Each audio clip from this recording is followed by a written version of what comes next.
I occasionally think how quickly our differences worldwide would vanish if we were facing an alien threat from outside this world. And yet, I ask you, is not an alien force already among us?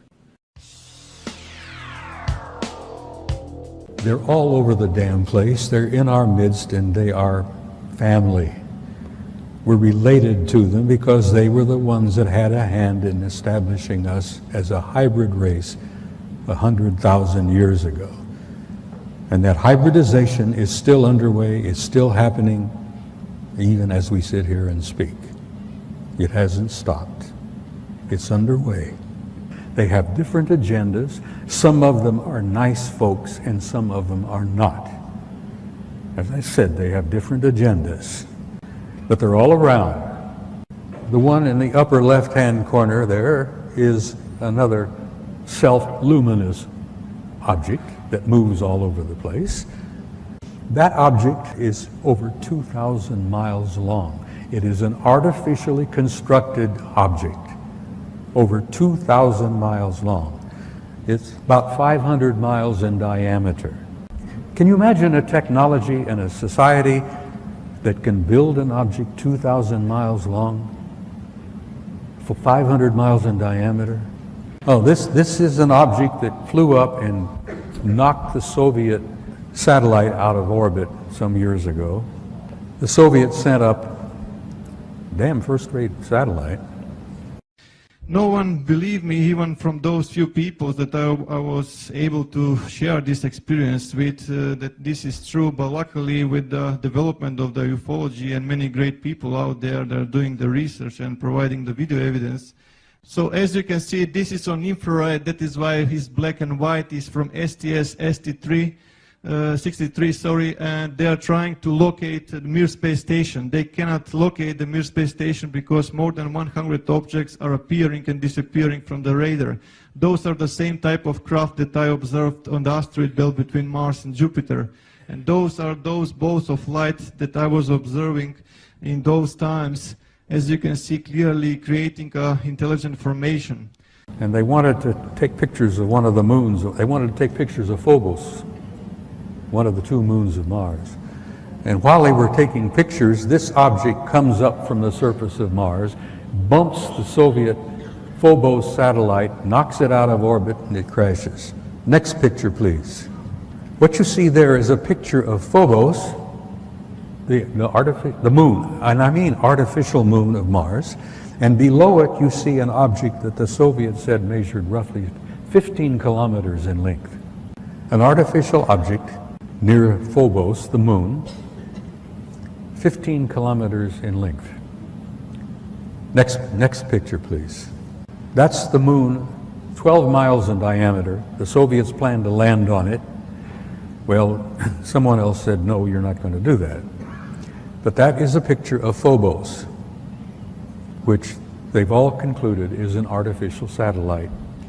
This photograph was taken by your own NASA Apollo 13 guys on their trip to the moon. It didn't work out too well. And many of you may have heard rumors about the story, but Apollo 13 had a small nuclear device aboard.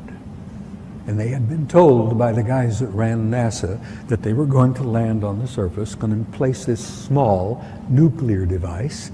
And then when they all left and came back aboard and came back, they were going to detonate it and study the reverberations of this nuclear device, study the seismology of the moon, because they've been convinced for some years that the moon is basically hollow. It appears to be somewhat of an artificial satellite. Well, they plan to detonate this nuclear device, and the others said, no, you're not going to do that. We'll get back to that picture again, please. All right.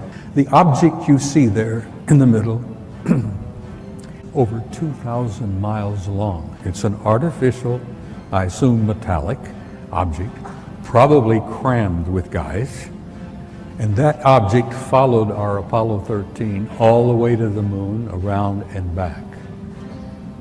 Now, whether they were trying to make sure the Apollo 13 guys got home safely or what, whether they were the ones responsible for Apollo 13's little accident, which kept them from landing on the moon and placing that nuclear device, who knows? We may find out someday. But here you have an artificial object in orbit. Now, I've spent some time aboard aircraft carriers with my kid. We have carriers with 5,000 men in the crew, 1,000 feet long, 150 aircraft. You know, there's snack bars, dining rooms, accommodations, this and that. Can you imagine the accommodations on an object over 2,000 miles long? Next slide.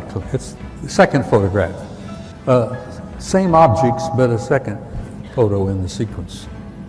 That's the big mother, and I use that, no pun intended. There are other objects out there. There's a disc-shaped object, and then there's the other object. Then above it is the moon out there. But there's that one big object out there. I'm sure they got a crew of hundreds, maybe a couple of thousand. The ones I refer to as the others. I hate the term alien. I hate the term UFO. There are no UFOs. We've known what they are for years and years and years. Some of them are ours, some of them are theirs. There's no unidentified flying objects out there. They're all identified. I've tried to impress upon you the seriousness of it, the seriousness of the cover-up and the lies they've been telling you, the importance of why you need to know as much as you can know. And you need to be presented with the material because, damn it, you all deserve the truth. You have a right to know and you have a need to know because you are the people that this whole damn thing is all about.